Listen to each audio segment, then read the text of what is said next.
زندگی میں ہمارے روزمرہ کے کھانے اور پینے اور ہمارے بریک فاسٹ، ہمارے ڈنر اور ہمارے لنچ سے بھی زیادہ ضروری ہے۔ دین ہر انسان کی زندگی کا لازمی جز ہے، خواہ انسان اس کو مانے یا نہ مانے۔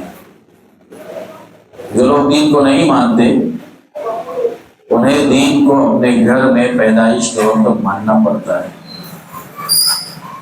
جو دین کو نہیں مانتے اپنے والدین کی وفات کے وقت انہیں دین کو ماننا پڑتا ہے۔ جو لوگ دین کو نہیں مانتے دنیا میں ہونے والے حادثات اور رب العالمین کی طرف سے آنے والی آزمائشوں کے اوقات میں دین کو ماننا پڑتا ہے۔ ایک انسان کتنا ہی دین کا انکار کرے، ایک انسان یہ کہہ سکتا ہے کہ میری اپنی مرضی ہے، میں جیسے ہاتھ پھیلاؤں پیر پھیلاؤں، جو دیکھوں، جس کو تکلیف دوں، جس کو چھوڑ دوں، انسان کہہ سکتا ہے۔ لیکن بحیثیت انسان وہ خود یہ جانتا ہے کہ اس کے جسم کی ہر طاقت محدود ہے، حتیٰ کہ اللہ نے اس کو کھانے پینے کی صلاحیت دی ہے، اس کے کھانے پینے کا ایک معیار ہے، وہ بھی محدود ہے، لمیٹڈ ہے۔ ایک وقت آتا ہے کہ انسان کے دیکھنے کی صلاحیت ختم ہوتی ہے، ہاتھ سے اٹھانے کی صلاحیت ختم ہوتی ہے، عقل سے سوچنے کی صلاحیت ختم ہوتی ہے۔ بہت سارے ایسے مجبور ہیں جو بیچارے نابینا ہیں، کئی ایسے ہیں جو دماغی طور پر پریشان ہیں۔ ہم اپنی آنکھوں کے سامنے مریضوں کو دیکھتے ہیں، ہاسپٹلز بھرے پڑے ہیں۔ کیا یہ ساری چیزیں ہمارے عبرت کے لیے کافی نہیں ہیں کہ انسان اپنی مرضی کا مالک نہیں ہے، اس کے پیچھے بھی کوئی ذات ہے جو انسان کو روزی دیتی ہے، جسے چاہے امیر بنا دے، جسے چاہے کم عطا کرے، جسے چاہے عزت دے دے، جسے چاہے عزت سے محروم کر دے۔ یہ اللہ رب العالمین کا اختصاص ہے، اور یہی اختصاص انسان کو دین کے ماننے پر ابھارتا ہے۔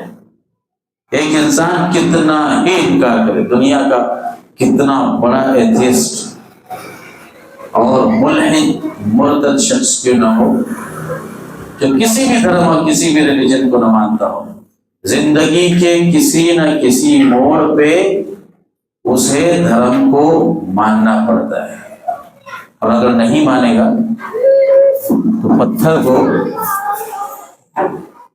یہاں تک کہ سڑک پر بہنے والے گٹر کو بھی اپنا دین سمجھ لے، لیکن سمجھے کہ دین کی ضرورت اتنی گہری ضرورت ہے۔ تو اللہ رب العالمین نے جب ہمیں صاف اور شفاف دین نوازا ہے اور ہمیں اس دین کی تعلیم دی ہے، اللہ کی قسم دنیا میں جتنے مذاہب موجود ہیں، دین اسلام ان سارے مذاہب میں سب سے زیادہ صاف اور شفاف، عدل، مساوات، رواداری، محبت، امن اور شانتی کا پیغام دینے والا دین ہے۔ ساری دنیا اس بات کو مانتی ہے۔ نہیں دیکھا آپ نے پنجاب میں آنے والے اس فلڈ میں، سب سے پہلے تو میں مبارکبادی دوں گا ہمارے ان بھائیوں کو جنہوں نے پنجاب کے اس فلڈ میں ہمارے غیر بھائیوں کا ساتھ دیا، ان کے شانہ بشانہ کھڑے رہے، اور ساری دنیا نے اسلام کی رواداری کا، اسلام کے محبت بھرے پیغام کا اپنی آنکھوں سے مشاہدہ کیا۔ کیسے مسلمانوں نے ان کی مدد کی؟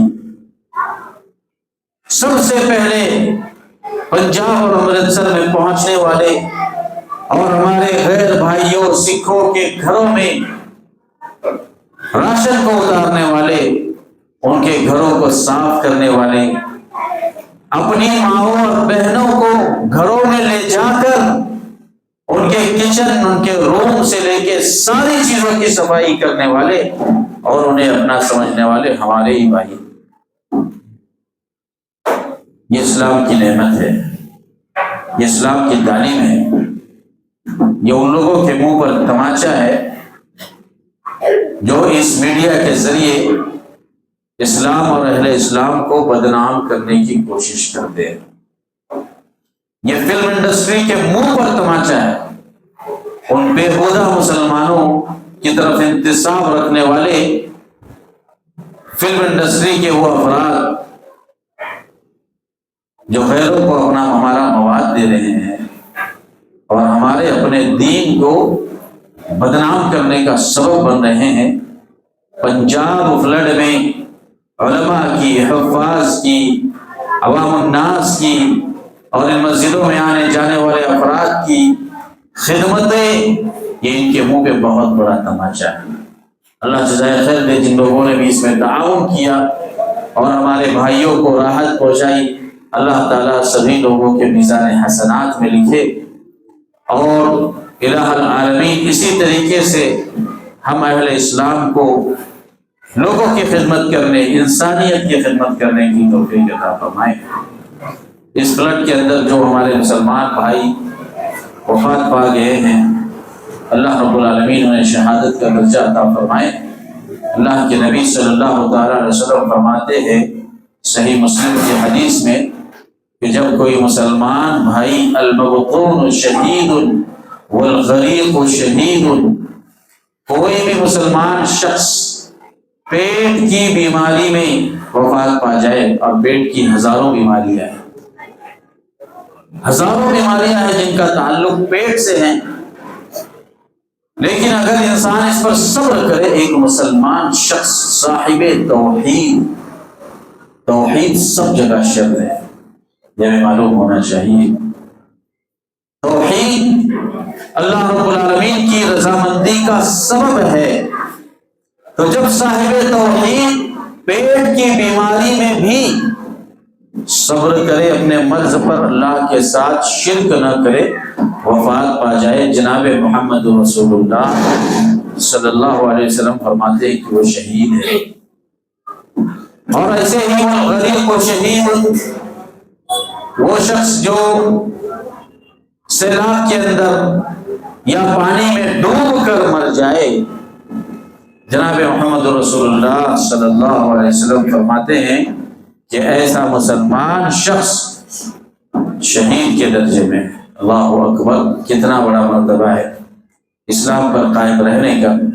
تو ہمارے جو بھائی اس سیلاب سے متاثر ہوئے، اللہ رب العالمین انہیں صبر جمیل عطا فرمائے، اور جو ان میں سے وفات پا چکے ہیں اللہ تعالیٰ انہیں شہادت کا درجہ عطا فرمائے.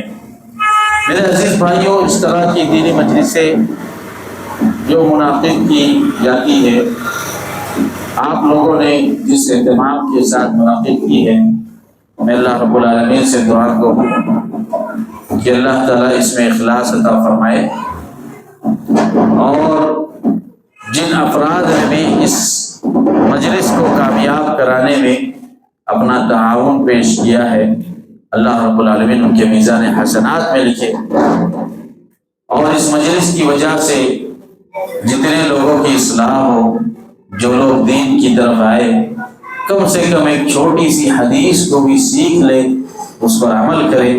اللہ تعالیٰ سبھی محسنین کو اس کا اجر جزیل عطا فرمائے. اس طرح کی دینی مجلسیں آج کے دور کی بہت اہم ضرورت ہے. جس دور میں ہم جی رہے ہیں یہ ارتداد کا دور ہے. نصاب تعلیم کے اندر اسلامی تاریخ، اسلامک ہسٹری کا کوئی اس کے لیے اسپیس نہیں، کوئی موقع نہیں. اہل اسلام کے اصولوں کو میڈیا کے ذریعے، فلم انڈسٹری کے ذریعے اور اب نصاب تعلیم کے ذریعے ایک غلط رخ دینے کی کوشش کی جا رہی ہے. اہل اسلام کے اخلاق کو بگاڑ کر پیش کیا جا رہا ہے. ایسے وقت میں ہم اپنے بچوں کی، اپنے بچیوں کی، اپنے اہل خانہ کی، اپنی فیملی کی فکر کریں، ان کے لیے دینی تعلیم کا بندوبست کریں۔ میرے عزیز بھائیوں اور دوستوں، یہ بہت بڑی خدمت ہے۔ لہٰذا اس طرح کے دینی مجلسوں میں اپنے بچوں کو لے کر آنا چاہیے، اپنی فیملی کو لے کر آنا چاہیے، تاکہ کم سے کم کچھ دین کی باتیں سن سکے۔ اور یقین مانیے کہ مجلسیں تو منعقد ہوتی رہے گی، اگر یہ مجلس اللہ کی بارگاہ میں قبول ہو جائے تو مجلس فرشتوں کی مجلس سے بھی افضل ہے۔ اللہ کے نبی صلی اللہ تعالی علیہ وسلم فرماتے ہیں، مجتمع قوم فی بیت من بیوت اللہ یتلون کتاب اللہ ویتدارسون فیما بینہم، کہ جب بھی کوئی قوم اللہ کے گھروں میں سے کسی گھر میں اکٹھا ہوتی ہے، قرآن کریم کی تلاوت اور اس کا مدارسہ کرتی ہے، دین کو سیکھتی ہے، تو اللہ رب العالمین اس مجلس میں فرشتوں کو روانہ کرتے ہیں، فرشتے حاضر ہوتے ہیں۔ اس طرح کی دینی مجلسوں میں فرشتے حاضر ہوتے ہیں، ہمارے اعمال کو لکھتے ہیں، ہماری خاموشی کو درج کرتے ہیں، اور ہمارے لیے برکت کی دعائیں کرتے ہیں۔ إِلَّا حَفَّتْهُمُ الْمَلَائِكَةُ وَغَشِيَتْهُمُ الرَّحْمَةُ وَذَكَرَ اللَّهُ فِي مَنْ عِندَهُ، یہ فرشتے ایسی مجلسوں کو ڈھانپ لیتے ہیں، اور اللہ رب العالمین اپنے مقرب ترین فرشتوں کے پاس اس طرح کی مجلسوں کا ذکر کرتے ہیں کہ میرے بندے اکٹھا ہیں، دین کو سیکھ رہے ہیں۔ لہٰذا اس طرح کی مجلسوں میں حاضر ہونے کی کوشش کریں، دین کو سیکھنے کی کوشش کریں، یہ بہت بڑی نعمت ہے، بڑے اعزاز کی بات ہے۔ خاص طور پہ آج ہماری ماؤں اور بہنوں کو اپنے گھروں میں دین کو زندہ کرنے کی ضرورت ہے۔ ہم جیسے نوجوان تو پورا دن باہر رہتے ہیں، نوکری کرنے کے لیے 1 گھنٹہ جانے کے لیے ٹریولنگ اور 1 گھنٹہ آنے ٹریولنگ میں جاتا ہے، 8-8 10-10 گھنٹہ ڈیوٹی کرتے ہیں۔ ظاہر سی بات ہے کہ جو وقت ہمیں اپنے اولاد، اپنے والدین، اپنے پیرنٹس اور فیملی کو دینا تھا، ہم اس کا حق ادا نہیں کر پاتے۔ ایسے ماحول میں گھر کے عورتوں کی یہ بڑی ذمہ داری ہوتی ہے کہ شوہر کی غیر موجودگی میں اپنے بچوں کی دینی تعلیم کا بندوبست کریں۔ آج ہمارے گھروں کا حال دیکھ لیں کہ ہماری مائیں اور بہنیں شوہر کے آنے کا انتظار کرتی ہیں کہ جب شوہر تھک ہار کر گھر واپس لوٹے گا تو اپنے بچے کو نصیحت کرے گا۔ وہ بیچارہ اپنے جاب سے فرسٹریٹ ہو کر اپنے باس کی بری باتوں کو سن کر گھر لوٹ رہا ہے۔ اس کمپٹیٹو دور کے اندر تجارت میں ایک انہماک کے بعد اپنے گھر لوٹ رہا ہے، وہ بیچارہ کیسے اپنے بچوں کی کاؤنسلنگ کرے گا، کیسے نصیحت کرے؟ ایک طرح اس طرح کی دینی مجلسوں میں وقت نکالنا اور اپنے بچوں کو لانا باعث فضیلت ہے، اور اس سے کہیں زیادہ اس بات کی ضرورت ہے کہ ہماری مائیں اور بہنیں اپنے گھروں میں دین کو زندہ کریں۔ خبردار، یہ یوٹیوب اور یہ ٹیب اور سوشل میڈیا جسے آپ اپنے بچوں کے سامنے دیکھتے ہو، آپ کیا سمجھتے ہو کہ آپ اپنے بچوں کے سامنے سگریٹ پیو گے اور آپ کے بچے اس سے محفوظ رہیں گے؟ آپ اپنے بچوں کو ڈانٹ ڈپٹ کر منع کر دو گے؟ والدین کی تربیت ان کے بچوں پر عکاسی ہوتی ہے۔ آپ جیسے اٹھتے ہو، آپ جیسے بیٹھتے ہو، آپ جیسی گفتگو کرتے ہو، آپ کے وضاحت، آپ کے اعمال، حتیٰ کہ آپ کے لباس تک کو بچہ نوٹ کرتا ہے اور اسے اپنی زندگی کا حصہ بناتا ہے۔ بات ضرورت ہے کہ جہاں ہمارے مرد حضرات اپنے فاضل اوقات میں جو ان کے بزنس اور جاب اور تجارت کے علاوہ اسپیس ٹائم ہے، اس میں اس طرح کی دینی مجلسوں میں حاضر ہوتے ہیں۔ عورتوں کے لیے خاص طور پر یہ ضروری ہے کہ وہ 24 گھنٹہ اپنے آپ کو گھر میں اپنے بچوں کی تربیت کا سب سے بڑا سبب اور ریسورس سمجھے۔ کوئی موٹیویشنل اسپیکر کی ضرورت نہیں ہے، کوئی بہت زیادہ تعلیم کی ضرورت نہیں ہے۔ اگر آپ درست ہیں، آپ کی زندگی میں دین ہے، آپ نماز کی پابند ہیں، تو اس کا اثر آپ کے بچوں پر ہوگا۔ لہٰذا میری ماں اور بہنوں، سب سے پہلے اپنی زندگی میں دین کو زندہ کریں۔ کیسے زندہ کریں؟ اپنے بچوں کے سامنے یہ شارٹ دیکھنے کی اور یوٹیوب دیکھنے کی عادت ہے، سب سے پہلے اس کو ترک کریں۔ رات میں جلدی سے، پورے دن مجھے ٹائم نہیں ملتا، رات میں 1 گھنٹہ اگر موبائل یا ٹی وی دیکھ لیا تو کیا حرج ہے؟ یہی وہ حرج ہے جو آپ کی بچے کی فزیکلی اور اس کی مینٹلی کیفیت کو تبدیل کر رہا ہے۔ یہ وہ مبارک وقت ہے جس میں آپ کو تو اپنے بچوں کو قرآن سنانا چاہیے، ان کا قرآن سننا چاہیے، ان سے گفتگو کرنا چاہیے، ان کو وقت دینا چاہیے، ان کے ساتھ دینی کمیونیکیشن کرنا چاہیے، ہنسی مذاق کے اندر 2-4 تربیت کی تعلیم دینا چاہیے۔ اور ایسے وقت میں آپ اسے ایک کونے میں موبائل دیتے ہو اور آپ دوسرے کونے میں ٹی وی دیکھنے بیٹھ جاتے ہو، یہ کہاں کی عقل مندی ہے؟ آپ اپنے بچوں کو خود نقصان پہنچا رہے ہیں، آپ خود اپنے بچوں کے ذمہ دار ہیں۔ لہٰذا میری ماں اور بہنوں، قرآن کو زندہ کیجیے۔ اگر آپ کے پاس کوئی پرانا موبائل ہے، اس موبائل کو اپنے کچن میں لگائیں، اس کو درست کروائیں، 24 گھنٹہ قرآن سنیں۔ جب جب آپ بیدار ہیں، قرآن کریم کی تلاوت سے اپنے گھر کو مزین کریں۔ ایک تو جنات اور شیاطین جو کہ ہمارے چھوٹے چھوٹے بچوں پر سب سے پہلے اثر انداز ہوتے ہیں، آپ کو معلوم ہونا چاہیے کہ جنات اور شیاطین جادو اور نظر بد کا سب سے فاسٹ اثر، سب سے تیز اثر اگر کسی پر ہوتا ہے تو وہ چھوٹے چھوٹے بچوں پر ہوتا ہے۔ لہذا ان چھوٹے چھوٹے بچوں کی حفاظت کے لیے ضروری ہے کہ اپنے گھر میں آپ قرآن کریم کی تلاوت اور قرآن کریم کے مدارسے کا ماحول بنائیں۔ اس لیے کہ جو کچھ آپ گھر میں کرو گے بچے وہیں سے سیکھتے ہیں، اور جب آپ قرآن کریم کو اپنے گھروں میں لگاؤ گے تو جنات اور شیاطین سے آپ کی حفاظت ہوگی، آپ کے بچوں میں دین آئے گا، اور جہاں بچوں کو گانے سننے کی عادت ہے وہ قرآن میں تبدیل ہوتی ہے۔ میرے پاس ایک مسئلہ آیا، ایک ہی گھر میں 2 بھائی رہتے تھے، ایک بھائی کو جنات نے پکڑ لیا اور ایک بھائی کو نہیں پکڑا۔ میں نے ایک صاحب کو بھیجا کہ جائیں وہاں پر آپ رقیہ شرعیہ کریں، تو اس کے بعد پتا چلا کہ جس شخص کو جنات نے پکڑا تھا اسے گانا سننے کی عادت ہے۔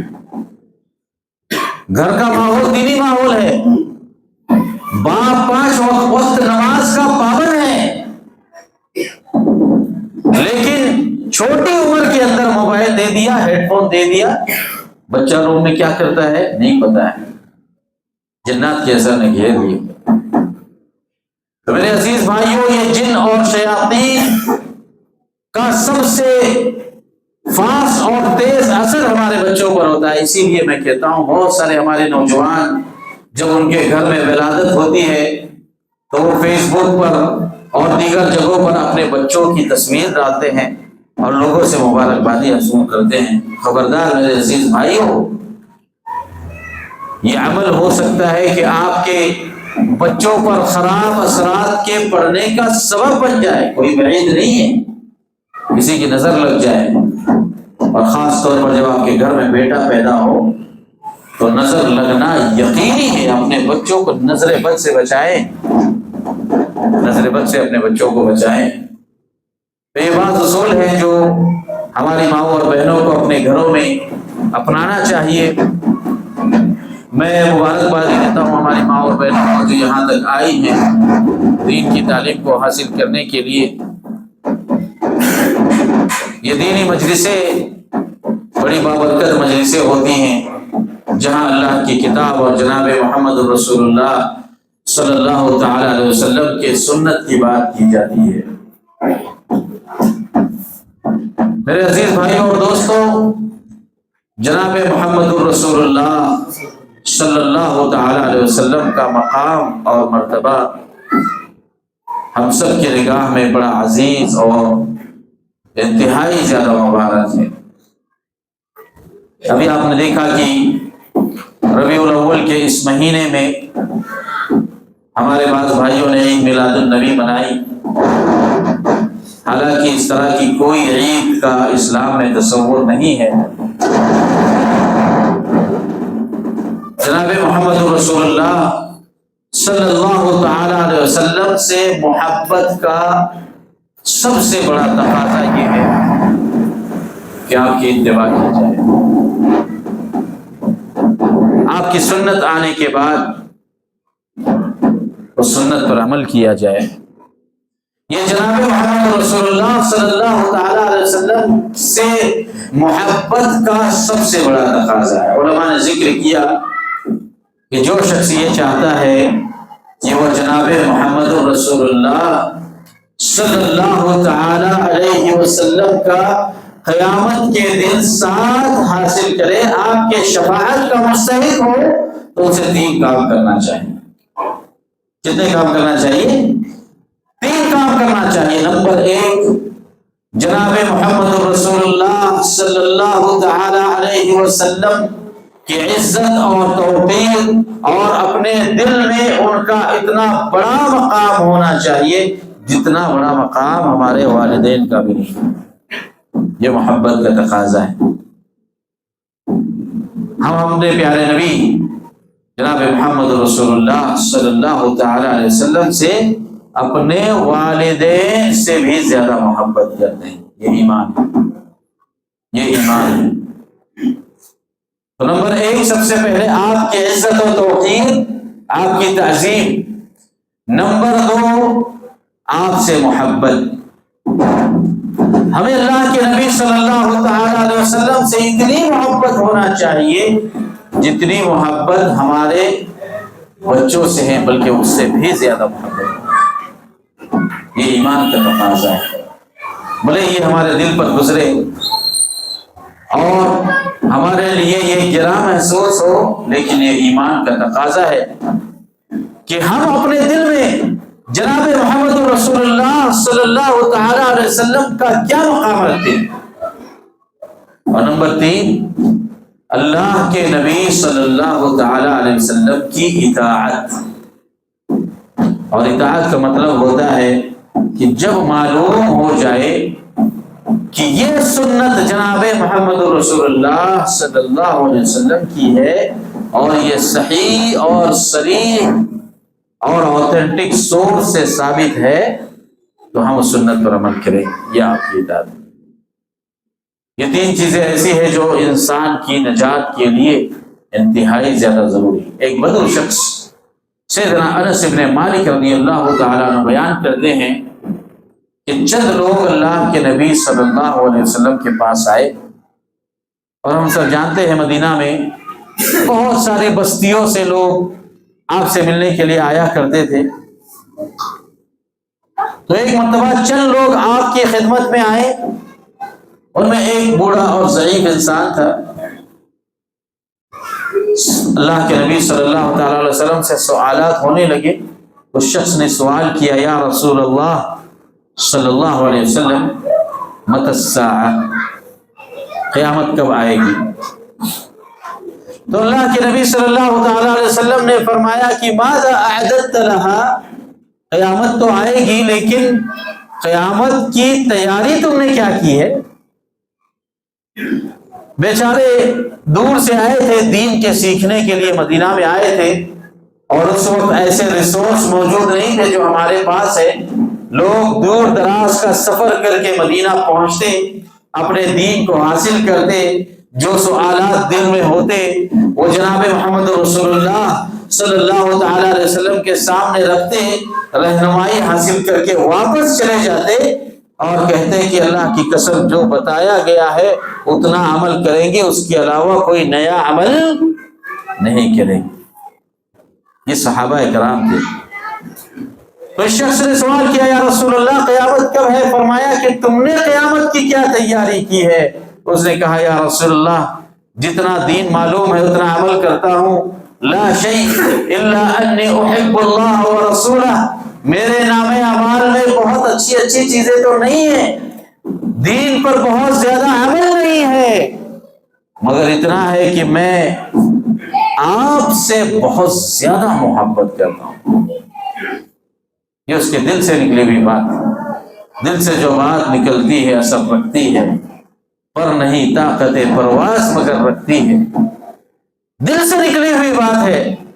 یا رسول اللہ صلی اللہ علیہ وسلم لا شیء، عمل کچھ بھی نہیں ہے، جتنا جانتا ہوں اتنا کرتا ہوں، البتہ اتنا ہے محبت اتنی زیادہ ہے میرے دل میں کہ میں آپ کو بہت زیادہ پسند کرتا ہوں، آپ سے بہت زیادہ محبت کرتا ہوں۔ اللہ کے نبی صلی اللہ تعالی علیہ وسلم نے فرمایا کہ اگر تم اپنے نبی سے محبت کرتے ہو تو یہ محبت تمہارے نجات کے لیے کافی ہے، یہ سوال کرنے کی ضرورت نہیں ہے کہ قیامت کب آئے گی، یہ محبت کافی ہے۔ سیدنا انس بن مالک رضی اللہ تعالی عنہ اللہ کے نبی صلی اللہ علیہ وسلم کی اس مجلس میں حاضر تھے، تو جب اس بات کو سنا تو کہتے ہیں فما فرحنا بشیء فرحنا بقول النبی صلی اللہ علیہ وسلم انت مع من احببت، ہمیں کبھی اتنی خوشی نہیں ہوئی جتنی اس دن ہمیں خوشی ہوئی کہ اللہ کے نبی صلی اللہ تعالی علیہ وسلم نے فرمایا کہ اگر نبی سے محبت کرتے ہو تو نبی سے محبت تمہارے نجات کے لیے کافی ہے۔ سیدنا انس کہتے ہیں کہ جب ایک بدو شخص دیہات سے آنے والا بزرگ بھی نبی کے بارگاہ میں اتنا بڑا مقام رکھ سکتا ہے تو میں گواہی دیتا ہوں کہ میری محبت نبی سے ان لوگوں کے مقابلے میں اور بھی زیادہ ہے۔ میں اس بات کی گواہی دیتا ہوں کہ میں ابو بکر سے بھی محبت کرتا ہوں، عمر سے بھی محبت کرتا ہوں، اور جب اللہ کے نبی صلی اللہ تعالی علیہ وسلم کا یہ وعدہ ہے کہ یہ محبت قیامت کے دن اس کے نجات کا سبب بنے گی تو مجھے قوی امید ہے کہ قیامت کے دن میرا حشر بھی جناب محمد رسول اللہ صلی اللہ تعالی علیہ وسلم کے ساتھ ہو۔ یہ صحابہ کا ایمان تھا، یہ صحابہ کی محبت تھی جناب محمد رسول اللہ صلی اللہ تعالی علیہ وسلم کے ساتھ، اور اسی محبت کی بنیاد پر ایک مختصر سی مدت میں صحابہ کرام نے پورے جزیرے عرب کو اور پھر سیدنا عمر رضی اللہ تعالیٰ عنہ کا دور آتے آتے اتنے بڑے رقبے کو فتح کیا جو تقریباً 30 ممالک کو ملے۔ سیدنا عمر کا زمانے میں جہاں جہاں اسلام پہنچا، جہاں جہاں آپ کی حکومت قائم ہوئی، مورخین نے بیان کیا ہے کہ آج کے چھوٹے بڑے 30 ممالک پر اگر اس کے احاطے اور رقبے کو تقسیم کیا جائے، اتنی بڑی حکومت اللہ رب العالمین نے اہل اسلام کو اس محبت کی بنیاد پر عطا فرمائی۔ تو جناب محمد رسول اللہ صلی اللہ تعالی علیہ وسلم سے مجرد محبت کرنا یہ انسان کی کامیابی کا ضامن ہے۔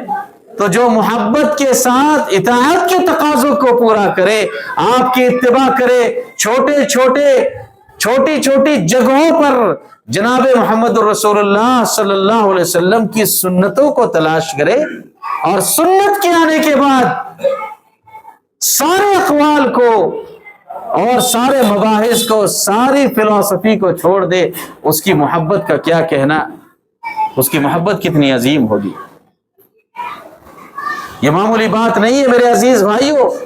اللہ کے نبی صلی اللہ تعالی علیہ وسلم سے محبت کا تقاضا یہ ہے کہ آپ کی سنتوں پر عمل کیا جائے، اور جہاں جناب محمد رسول اللہ صلی اللہ تعالی علیہ وسلم کی سنت نہ ہو، رہنمائی نہ ہو، وہاں اس مسئلے کو ترک کیا جائے اور اس پر عمل نہ کیا جائے۔ سیدنا امام شافعی رحمۃ اللہ علیہ مکہ مکرمہ میں بہت بڑے مفتی تھے، بعد میں آپ اسکندریہ گئے، شام کے اندر جہاں جہاں بھی آپ گئے اللہ رب العالمین نے آپ کو بہت بڑا مقام عطا کیا، ایک بڑے محدث اور فقیہ شخص۔ ایک مرتبہ ایک شخص سیدنا امام شافعی رحمۃ اللہ علیہ کے پاس آیا، علامہ ابن حجر رحمۃ اللہ علیہ نے اس کو ذکر فرمایا ہے۔ اس نے کہا کہ اے امام صاحب، فلاں مسئلے کے سلسلے میں میری رہنمائی کر دیجئے، فلاں مسئلہ کیسے ہے؟ تو سیدنا امام شافعی رحمۃ اللہ علیہ نے فرمایا کہ اس مسئلے میں جناب محمد الرسول اللہ صلی اللہ تعالی علیہ وسلم کی کوئی توجیہ نہیں ہے، لہذا بہتر ہے کہ اس مسئلے کو چھوڑ دو، اس پر عمل نہ کرو۔ آج ہمارے بہت سارے بھائی اللہ کے نبی صلی اللہ تعالی علیہ وسلم کی محبت میں ایسے اعمال کرتے ہیں جسے وہ نیکی سمجھ کے کرتے ہیں، لیکن میرے عزیز بھائیو، جب تک ہماری یہ نیکی اللہ کے نبی صلی اللہ علیہ وسلم کی سنت کے موافق نہ ہو، صحابہ اکرام کے طریقوں پر نہ ہو، ہماری امت کے معزز ائمہ نے اس جانب توجیہ نہ فرمائی ہو، تو ہمیں ایسے عمل کی ضرورت نہیں ہے۔ اس مسئلے کو اچھی طریقے سے سمجھیے۔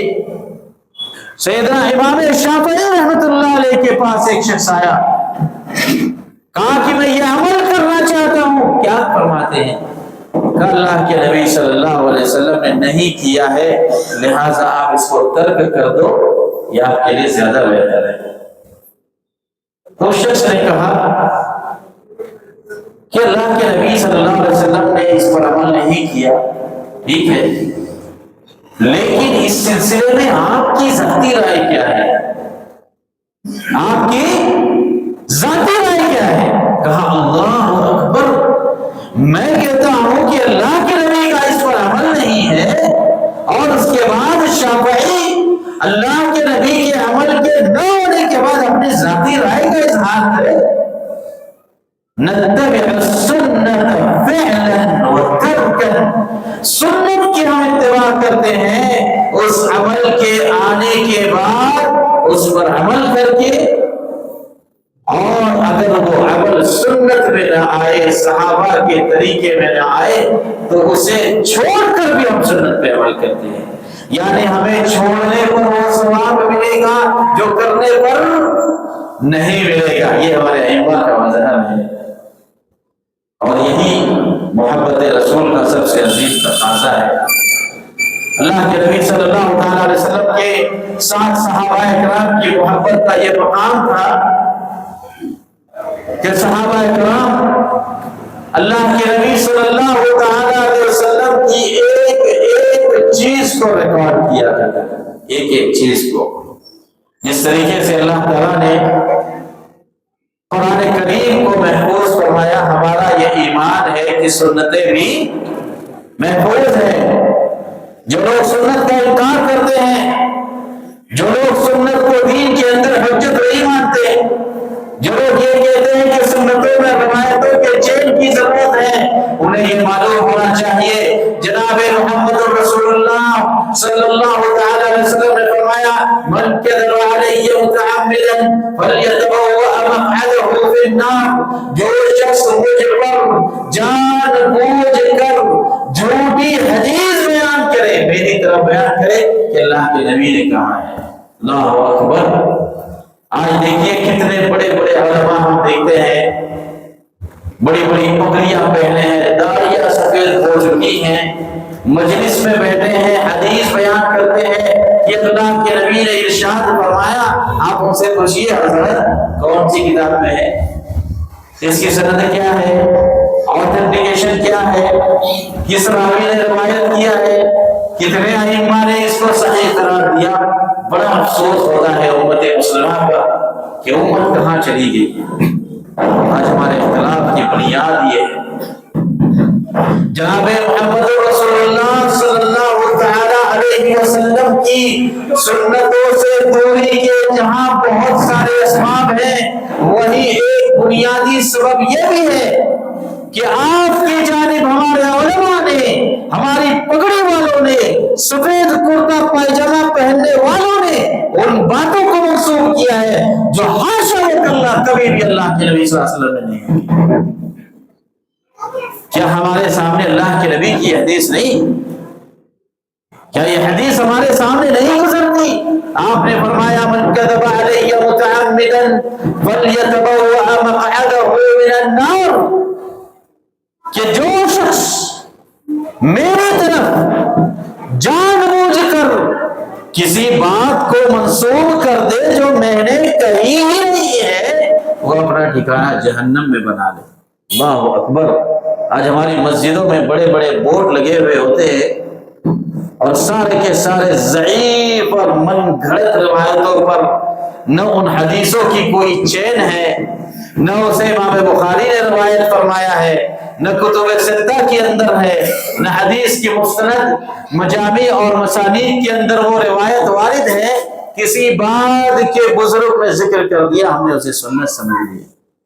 یہ ہماری گمراہی کے بنیادی اسباب میں سے ہیں کہ دین کو کہاں سے حاصل کرنا چاہیے، دین کا ریسورس کیا ہے، دین کو حاصل کرنے کا ذریعہ کیا ہے، اس ذریعے کو ہم نے ترک کر دیا۔ میرے عزیز بھائی اور دوستو، جناب محمد رسول اللہ صلی اللہ تعالی علیہ وسلم کا صحابہ کرام کے نزدیک اتنا بڑا مقام تھا کہ آپ کی ایک ایک سنتوں کو انہوں نے نقل فرمایا، ایک ایک سنتوں کو، یہاں تک کہ نماز کی حالت میں آپ کے داڑھی مبارک کے بال کے ہلنے کی کیفیت کو بھی نقل فرمایا۔ اللہ اکبر۔ آپ کے چلنے کی کیفیت کو نقل فرمایا۔ مسجد میں داخل ہو تو کون سا قدم رکھیں، مسجد سے باہر نکلے تو کون سا قدم رکھیں۔ رحمت للعالمین صلی اللہ تعالی علیہ وسلم کو اللہ رب العالمین نے یوں ہی رحمت بنا کے نہیں بھیجا، آپ کو رحمت اس لیے بنایا گیا کیونکہ تا قیامت یہی ایک واحد دین ہے جس پر عمل کرنے کے بعد انسان کی نجات کو معلق کیا گیا ہے۔ اگر اس دین پر عمل نہیں کرو گے، جناب محمد رسول اللہ صلی اللہ تعالی علیہ وسلم کے مقام اور مرتبے کو نہیں سمجھو گے، اپنے اتحاد کی بنیاد کو جناب محمد رسول اللہ صلی اللہ علیہ وسلم کی سنتوں پر نہیں قائم کرو گے، ایسے اختلاف میں پڑے رہو گے۔ آج دیکھیے، آج ہمارا اختلاف کم ہے، ہم تو یہود و نصارہ کے مقابلے میں 2 قدم آگے نکل گئے۔ یہود اور نصارہ جنہوں نے معمولی چیزوں کے اندر اختلاف کیا، یعنی کھانے پینے کے آداب میں بھی وہ ایک دوسرے سے مختلف ہوئے۔ پروٹسٹنٹ مارٹن لوتھر کی تحریک جو 16ویں صدی کے اندر ابھری، اس کی بنیادی وجہ یہ تھی کہ چرچ کی اجارہ داری میں اہل چرچ نے بہت ساری ایسی چیزوں کو ایجاد کیا جو عیسیٰ علیہ السلام کے تعلیمات کے خلاف تھی۔ آواز اٹھائی مارٹن لوتھر نے اور آریوس کو ماننے والوں نے، اور پھر کیا ہوا؟ چرچ کے اصلاحات کا دور شروع ہوا اور وہ علماء، وہ ارشمنٹ اور وہ پاپ اور پادری حضرات جنہوں نے دین کو اپنی اجارہ داری سمجھا تھا اور یہ تصور اہل نصارہ میں پیدا کیا تھا کہ ہمارے بغیر دین کو نہیں سمجھا جا سکتا، انجیل کو سمجھنے والے ہم ہیں، آپ انجیل نہیں سمجھ سکتے۔ وہ چرچ کے اندر، فریم کے اندر انجیل رکھی ہوئی ہے، سالوں سال پڑی ہوئی ہے، کوئی اس کو ہاتھ لگانے والا نہیں، کیونکہ یہ شبہہ تھا کہ انجیل کو پڑھنا یہ صرف انہی مقدس علماء اور پادریوں کا کام ہے جو اپنے اقاویل اور اجاوید میں اعلیٰ درجے کو پہنچ جائے، ورنہ آپ لوگ انجیل کو ہاتھ نہیں لگا سکتے۔ کیا یہ بدعت ہمارے زمانے میں ایجاد نہیں؟ قرآن کریم کو آپ ہاتھ نہیں لگا سکتے، اس لیے کہ قرآن کا مرتبہ بڑا ہے۔ جو کچھ سیکھنا ہے ہمارے ان علماء اور ان اہل جبہ اور اہل دستار سے سیکھیں۔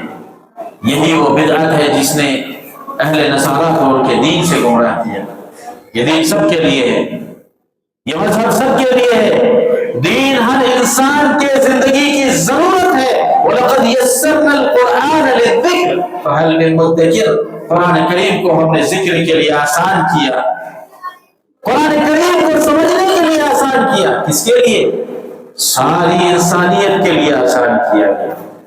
اور جناب محمد رسول اللہ صلی اللہ علیہ وسلم کو ساری انسانیت کے لیے رحمت بنا کر بھیجا گیا۔ وَمَا أَرْسَلْنَاكَ إِلَّا رَحْمَةً لِلْعَالَمِينَ، اور ہم نے آپ کو پوری انسانیت کے لیے رحمت بنا کر بھیجا۔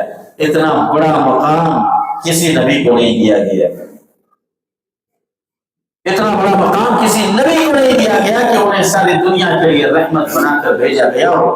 امام قرطبی رحمۃ اللہ علیہ فرماتے ہیں کہ اللہ کے نبی صلی اللہ تعالی علیہ وسلم کی یہ رحمت انسانوں کے لیے بھی ہے، جناتوں کے لیے بھی ہے، چھوٹے چھوٹے بچوں کے لیے بھی ہے، چرند اور پرند اور شجر اور حجر کے لیے بھی یہ رحمت ہے۔ کیا ہم نہیں سنتے یا کیا ہم نے نہیں سنا کہ اللہ کے نبی صلی اللہ تعالی علیہ وسلم مکہ کی گلیوں میں چل رہے ہیں، مکہ کے پتھر بھی آپ کو سلام کیا کرتے ہیں؟ یہ آپ کی رحمت ہے۔ امام ابن کثیر رحمۃ اللہ علیہ فرماتے ہیں کہ اللہ رب العالمین نے جناب محمد رسول اللہ صلی اللہ تعالی علیہ وسلم کو ساری دنیا کے لیے رحمت بنا کر بھیجا۔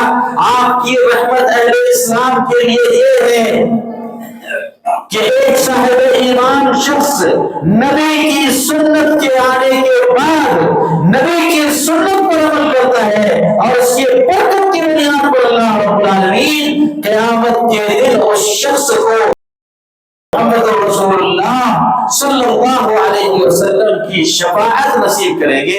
یہ مومن شخص کے لیے رحمت ہے۔ اور اہل کفر کے لیے کیا رحمت ہے؟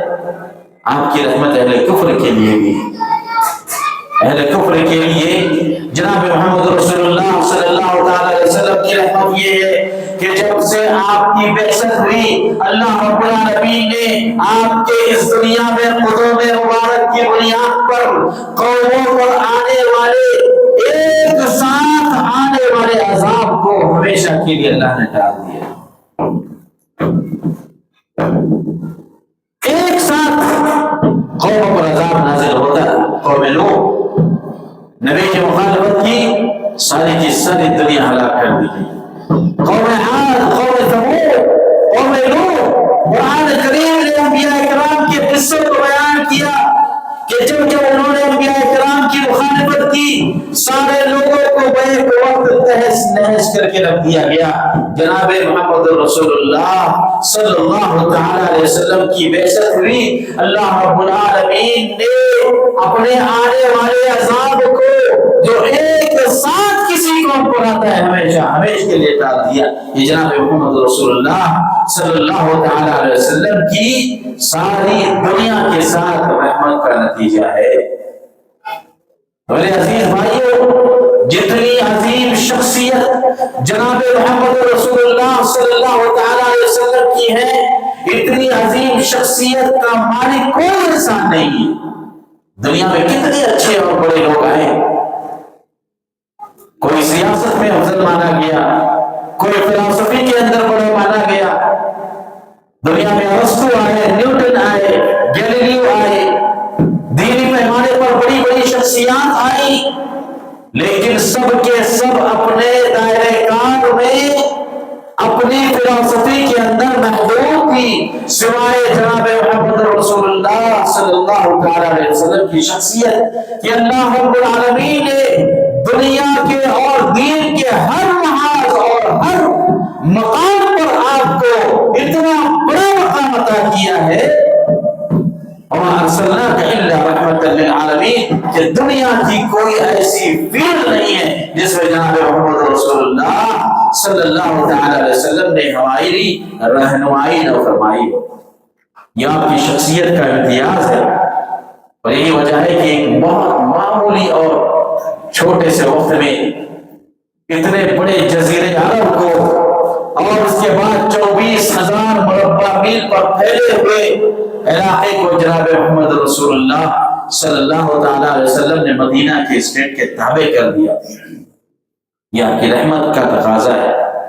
لہذا میرے عزیز بھائیو، جب ہم اس بات کو مانتے ہیں کہ اللہ کے نبی صلی اللہ تعالی علیہ وسلم کی شخصیت عظیم ہے، اللہ کے نبی کا احترام، آپ کی عزت، آپ کی توقیر، آپ کا مرتبہ ہمارے دلوں میں دنیا و ما فیہا سے بہتر ہے، جب ہم اس بات کا یقین اور ایمان رکھتے ہیں کہ جناب محمد رسول اللہ صلی اللہ تعالی علیہ وسلم سے محبت اس درجے میں واجب ہے جس درجے میں ہم اپنے بیوی اور بچوں سے محبت کرتے ہیں، بلکہ اپنے بیوی اور بچوں سے زیادہ جناب محمد رسول اللہ صلی اللہ تعالی علیہ وسلم کی محبت مطلوب ہے، تو یہ محبت ہم سے اس بات کا تقاضا کرتی ہے کہ جب جناب محمد رسول اللہ صلی اللہ علیہ وسلم کی سنت آ جائے تو فوراً ہم سنت کے سامنے سر تسلیم خم کریں، اور جب سنت میں کسی مسئلے میں رہنمائی نہ ہو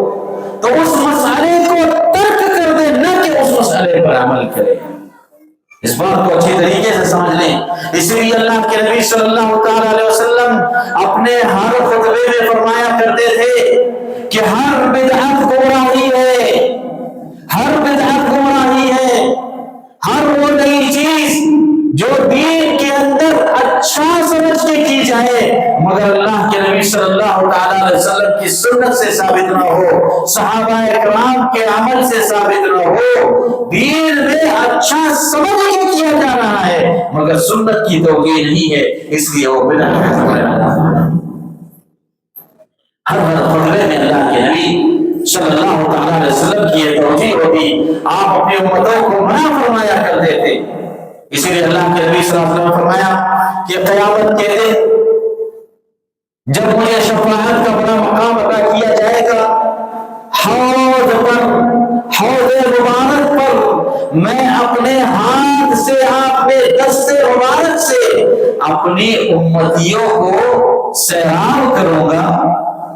فرماتے ہیں کہ ایک قوم آئے گی، اور یہ علم غیب کی بات ہے جو جناب محمد رسول اللہ صلی اللہ علیہ وسلم کو اللہ رب العالمین نے بتائی کہ آپ کی وفات کے بعد ایسے لوگ پیدا ہوں گے جو بدعتیں کریں گے، آپ کے دین کو تبدیل کریں گے، آپ کی مسجدوں کو تبدیل کریں گے، آپ کے حلیہ اور شکل کو تبدیل کریں گے، آپ کی سنتوں کو تبدیل کریں گے۔ یہ آپ کو پیشین گوئی دی گئی، اور فرمایا کہ قیامت کے دن جب آپ اپنے دست مبارک سے مسلمانوں کو حوض مبارک پر سیراب کر رہے ہوں گے، اللہ تعالی ہم سب کو حوض مبارک میں جناب محمد رسول اللہ صلی اللہ علیہ وسلم کی شفاعت عطا فرمائے، اور آپ کے دست مبارک سے ہم سب کو جام عطا فرمائے، جس کے بارے میں اللہ کے نبی صلی اللہ علیہ وسلم نے فرمایا ہے کہ اللہ تعالیٰ نے مجھے جتنا بڑا حوض عطا کیا اتنا بڑا کسی نبی کو نہیں عطا کیا گیا، اور اس حوض میں جو خوبصورت ابریق اور پیالے ہیں جن پیالوں سے مومنین سیراب ہوگے، ایک شخص کے حق میں ایک پیالہ آئے گا سونے سے بھی زیادہ خوبصورت، اور فرمایا جناب محمد رسول اللہ صلی اللہ علیہ وسلم نے کہ میرے حوض پر پیالوں کی تعداد اتنی ہوگی جتنی آسمان میں ستاروں کی تعداد ہے۔ کتنی تعداد ہے ستاروں کی؟ 1920 کے اندر ایسٹرولوجی یا ایسٹرونومرز پر کام کرنے والے افراد نے بیان کیا کہ ستاروں کی تعداد 400 ہے، اور 2020 میں جب ریسرچ کیا گیا تو کہا گیا کہ 400 کروڑ سے زیادہ ہے، 400 کروڑ سے زیادہ ستارے ہیں۔ ملکی ویز میں یہ زمین اور یہ دھرتی جس میں ہم بستے ہیں، یہ اتنے بڑے ملکی ویز کے مقابلے میں ایک معمولی سے ڈاٹ اور ذرے کی حیثیت ہے۔ اتنی بڑی کائنات کا مالک ہے ہمارا رب۔ جناب محمد رسول اللہ صلی اللہ علیہ وسلم فرماتے ہیں کہ میرے حوض پر پیالوں کی تعداد آسمان میں ستاروں کے مانند ہوگی، اور جب کوئی مومن شخص اس سے ایک مرتبہ پی لے کبھی بھی پیاسا نہیں ہوگا۔ تو جب آپ نے اپنے دستے مبارک سے لوگوں کو سیراب کر رہا ہوگا، میں دیکھوں گا کہ سامنے سے لوگ آ رہے ہیں جو دستار کے اندر ہیں، ان کے ہاتھ، ان کے اعضاء، ان کے چہرے چمک رہے ہیں، نورانی چہروں کے ساتھ حاضر ہو رہے ہیں۔ پھر اچانک فرشتے حائل ہو جائیں گے اور ایسے نورانی چہرے والوں کو میرے حوض پر آنے سے روک دیں گے۔ میں کہوں گا کہ انہیں آنے دو، یہ میرے امتی ہیں، ان کے اعضاء چمک رہے ہیں، ان کے اعضاء سے یہ ثابت ہو رہا ہے کہ یہ وضو کے پابند تھے، یہ نماز کے پابند تھے، یہ دین پر عمل کیا کرتے تھے۔ تو صحابہ کہیں گے کہ یا رسول اللہ صلی اللہ علیہ وسلم، آپ نہیں جانتے کہ آپ کی وفات کے بعد بھلے ہی انہوں نے نمازیں پڑھی ہو، روزے رکھے ہو، زکات ادا کیا ہو، لیکن آپ کے دین کے نام پر، آپ کے دین میں اختلافات کو بڑھاوا دینے والے، تفرقہ بازی کرنے والے، بدعتوں کو ایجاد کرنے والے، دین کے نام پر نئی نئی چیزوں کو اپنی مسجدوں میں انٹروڈیوس کرنے والے، امت کو ڈائیورٹ کرنے والے، امت کو گمراہ کرنے والے، امت کو آپ اللہ کی کتاب اور آپ کی سنت سے دور کرنے والے، یہی وہ لوگ تھے جو یہ نورانی چہروں میں نظر آ رہے ہیں اور جنہیں روک دیا گیا ہے۔ اللہ کے نبی صلی اللہ علیہ وسلم فرمائیں گے سحقا سحقا لمن غیر بعدی، ایسے افراد کو اس سے دور کیا جائے جنہوں نے میرے بعد میرے دین میں کھلواڑ کیا، میرے دین کے اندر نئی نئی چیزوں کو ایجاد کیا۔ کتنا کرنا چاہیے ہمیں؟ ہم نماز بھی پڑھتے ہیں، روزہ بھی رکھتے ہیں، عبادتیں بھی کرتے ہیں، تہجد بھی پڑھتے ہیں، لیکن کبھی ہم نے اس بات کو اپنے طیب خاطر میں لایا ہے کہ کیا یہ ہمارے اعمال سنتوں کے موافق ہے یا نہیں ہے، یا ہمارے ان اعمال کے ساتھ کوئی ایسا کام ہم سے سرزد ہو رہا ہے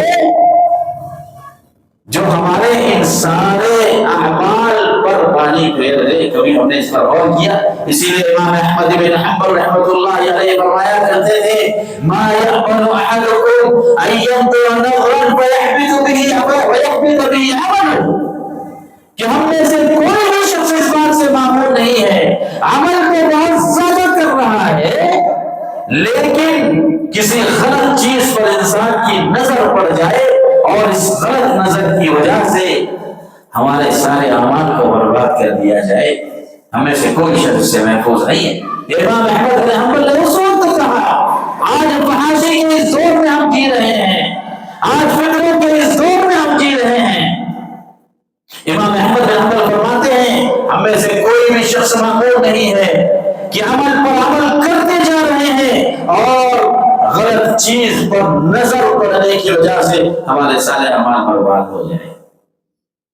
تو میرے عزیز بھائی اور دوستو، اپنی زندگی میں اپنے اعمال کے اندر ہمیں اس بات کا محاسبہ کرنا چاہیے کہ جو بھی عمل کرے یہ تھوڑا ہو، دین میں کم ہو، مگر جناب محمد رسول اللہ صلی اللہ تعالی علیہ وسلم کی سنت کے موافق ہو، اللہ رب العالمین کے بتائے ہوئے کلام کے مطابق ہو۔ صحابہ کرام نے جس طریقے کو جناب محمد رسول اللہ صلی اللہ علیہ وسلم سے سیکھا ہے اس طریقے کے موافق ہو تو اللہ کی بارگاہ میں قبول ہے، ورنہ وہ عمل ہمارے منہ پر دے مارا جائے گا۔ اس لیے ہمیں ڈرنا چاہیے کہ دین میں کوئی نیا کام کرے، کوئی نئی بدعت کو ایجاد کرے، کسی نئے فارمولے کو اپنے لیے نجات کا ذریعہ سمجھے۔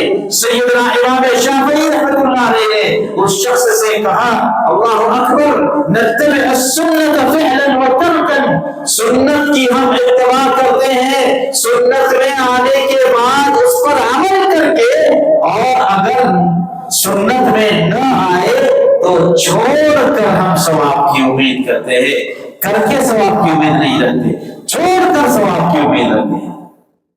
کیا مطلب ہے؟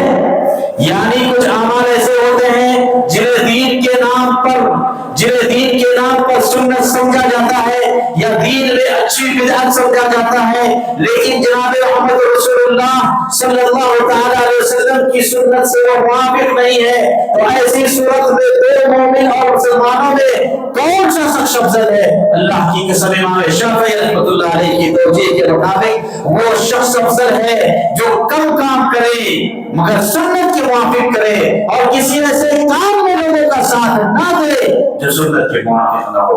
اس لیے میرے عزیز بھائیوں، اس سنتوں کا بڑا مقام ہے۔ صحابہ اکرام نے بڑی جانفشانی کے ساتھ، بڑی محنتوں کے ساتھ ایک ایک حدیث کو جمع کر کے، ایک ایک حدیث کی خاطر دور دراز ٹریولنگ کر کے ان حدیثوں کو جمع کیا ہے اور ہم تک پہنچایا ہے۔ امام بخاری، امام مسلم، امام ترمذی، امام ابو یعلا، امام ابن خزیمہ، امام مزنی، امام شافعی، امام احمد بن حنبل رحمۃ اللہ علیہ، ان لوگوں نے ان سنتوں کو بڑی محنتوں کے ساتھ ہم تک پہنچایا ہے۔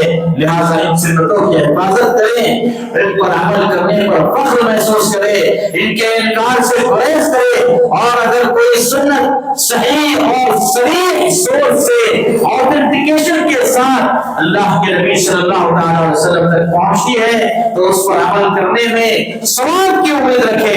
جناب محمد رسول اللہ صلی اللہ علیہ وسلم فرماتے ہیں من احیا سنتی عند فساد امتی، جو شخص میری کسی سنت کو زندہ کرے اس وقت جبکہ ساری دنیا میں فساد مچ چکا ہوگا مگر ڈٹ کر جانے ساری کے ساتھ میری سنت کو زندہ کرے، اسے 100 شہید کے برابر ثواب لکھا جائے گا۔ ایک وقت آئے گا کہ سنتوں پر عمل کرنا مشکل ہو جائے گا، بدعتوں پر عمل کرنا آسان ہو جائے گا۔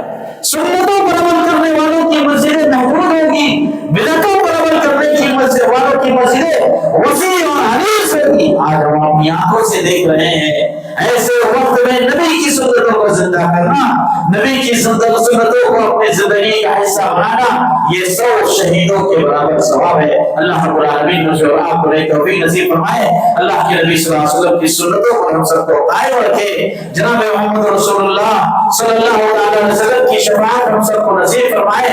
صحابہ اکرام اور اس امت کے اولیاء اعظام جو سنتوں پر قائم ہے، اللہ رب العالمین محشر کے اندر ہمیں ان مبارک ہستیوں کے ساتھ اٹھائے اور ہم سب کو جناب محمد رسول اللہ صلی اللہ علیہ وسلم کا جنت میں ساتھ نصیب فرمائے۔ الہ العالمین ہم سب کی مغفرت فرمائے، ہم سب کو ہمارے دینی اور دنیاوی معاملات میں سنت کی طرف رجوع کرنے کی توفیق عطا فرمائے۔ الہ العالمین ہمارے بچے اور بچیوں کی حفاظت فرمائے، ہمارے گھروں میں الہ العالمین دین کو زندہ فرمائے۔ آمین وآخر دعوانا الحمدللہ رب العالمین وصلی اللہ علی نبینا محمد وعلی آلہ وصحبہ وسلم۔ السلام علیکم ورحمۃ اللہ وبرکاتہ۔